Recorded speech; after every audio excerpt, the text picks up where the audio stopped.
Hey, Melissa Hostetler here with GO-180 Fitness. Just bringing you a little bit of exercise for those tight shoulders, upper back, neck problems that we often have. And this was a little exercise I showed to someone and wanted to give them a video as a reminder. So I'm going to use Mr. Bones for you as a quick demonstration of what muscles we're going for. So you have this great diamond of muscles called the trapezius that if you just reach up and you're like, oh, my neck is tight, you're grabbing the trapezius, right? It's on both sides. Comes up in the neck, goes down through the mid-back. Then you have these muscles that come across from your shoulder blades to your spine and help hold posture. But often they just contract and hold on for dear life because we have so much falling forward posture from our daily life, forward business. So Mr. Bones there has showed us the area of working because we want to use is a small, you can use, if you're really sore, I would use a tennis ball, but a bouncy ball, lacrosse ball, something with some compression works well. And our positions that we're going to use it would be base of the shoulder blade and between there and the spine. That's position 1. Position number 2 is mid shoulder blade, between shoulder blade and spine. Position number 3 is top of the shoulder blade, between shoulder blade and spine, not on the spinous process themselves.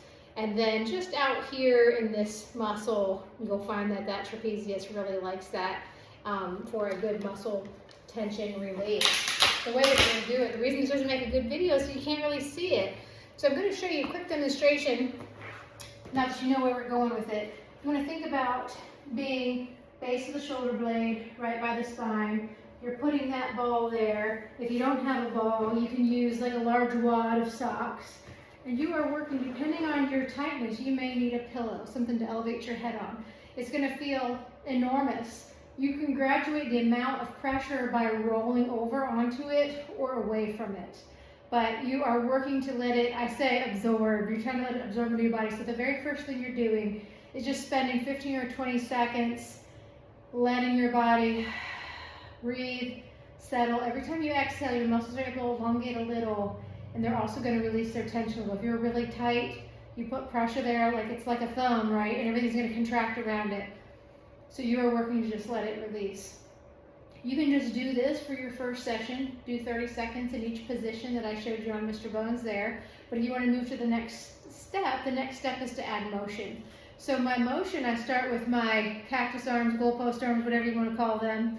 And you are working just to bring them together, drawing forearms and palms together, and then opening, and when you get to the floor, pressing to the floor. You may be very tight, you might be out here. You just go with the range of motion that you can tolerate. If you're doing something and it's so painful that you're grimacing, your muscles are gripping like that too, so it's too much. You gotta modify so that you can take away your pain face, right? So we're moving, I would do 10, open and shut, just like that. And then the other position that we're gonna do is you're going up to those goalpost arms and you're sliding up and down. And you want to ideally slide along the floor with your palms facing the ceiling. But if you can't do that and you're up here, again, you just go where your shoulders will allow you, and you're just going slow and steady. If you have trouble going too fast, pair it with a breath, right? So you can open the chest, breathe in, exhale with the close. You can breathe in as you're doing your reach up, exhale as you draw down. Once you have finished that, you're going to roll off the ball, move it up to that second position we talked about, mid-scapula, mid-shoulder blade, between the shoulder blade and spine. And same thing, start all over. You start with just relaxing 30 seconds. You get the idea, right? Do that in those 3 positions. Your final spot, you may find that you can get it there by rolling around or just pick it out and put it back. And I'm going to the very edge, tippy corner of my trapezius muscle that I can still keep that ball behind me. I'm able to press back into that and really get a good release. It's just like somebody coming up and going, are you tight in the shoulders, right? And giving you a little massage right there. So you can hold stationary, you can move a little side to side, you can add those same ranges of motion that we just did, but you want to do your 30-second hold first. It takes the brain about 20 seconds to decide if it's okay to release a little bit of the tension. Usually you'll feel a pretty big difference after you've held it for 30 seconds. So that's our little at-home work. It does take time, but I think you will find you can feel, if you truly go through the whole thing, you can feel circulation return. You'll feel that warmness that comes by compression and release that ball can do for you. I hope you'll try it out at home and see how it helps your neck and shoulders. And I hope to see you in the gym.